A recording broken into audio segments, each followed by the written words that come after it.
Matagumpay nga na ipinagdiwang ang 3 araw na masayang selebrasyon ng Aliwan Fiesta 2024 dito sa CCP Complex, Pasay City.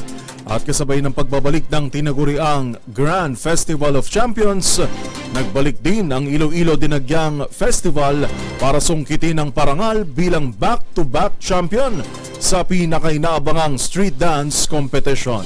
Sabay-sabay tayong magbalik tanaw sa Aliwan Fiesta 2024 sa The Better News Report ni Rovic Manuel.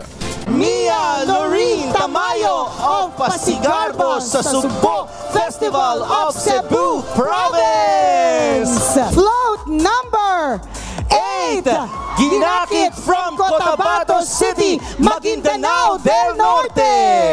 Contingent number 2, Dinagyang Festival of Iloilo City.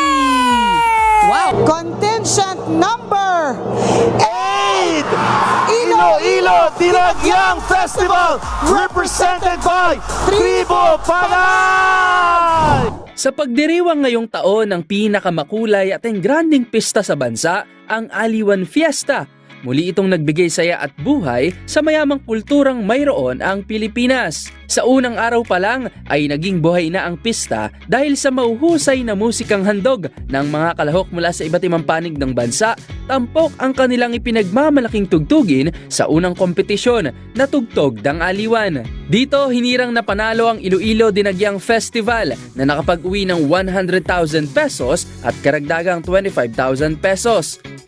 Habang nasa ikalawang pwesto naman ang kanilang kababayan mula naman sa Iloilo Province na Tultugan Festival na nakapag-uwi naman ng 50,000 pesos. Habang nasa ikatlong pwesto ang Meguyaya Festival ng UP Maguindanao del Norte na nakatanggap naman ng 25,000 pesos. Sa day 2 naman ng Aliwan Fiesta, naggagandahang mga reyna naman mula sa iba't ibang lugar sa Pilipinas ang bumida. Bit-bit ang pangalan ng kanilang ipinagmamalaking pista. Dito nanguna ang beauty queen na si Mia Lorene Tamayo ng Pasigarbo sa Sugbo Festival mula Cebu Province na kinilalang reyna ng Aliwan 2024. Sa magagarbong float naman na mabusising binuo, nanguna ang ginakit mula sa Cotabato City, Maguindanao del Norte sa Aliwan Fiesta Float Competition. Habang nasa ikalawang pwesto naman ang panagkakadwaan ng San Felipe Zambales at ikatlong pwesto naman ang Republika Filipina Fiesta Republica ng Malolos, Bulacan. Sa pagtatapos naman ng 3 araw na pista ng Aliwan, hinirang bilang back-to-back champion sa street dance competition ang Iloilo Dinagyang Festival na nakapag-uwi ng tumataginting na 1.5 million pesos. Habang wagi naman sa ikalawang pwesto ang kababayan nila mula Iloilo Province na Tultugan Festival na nakapag-uwi ng 750,000 pesos. Habang nasa ikatong pwesto ang Meguyaya Festival ng UP Maguindanao del Norte. Ika-4 sa pwesto ang Niyugyugan Festival ng Pagbilao, Quezon, habang nasa ikalimang pwesto naman ang Sinulog Festival ng Cebu City.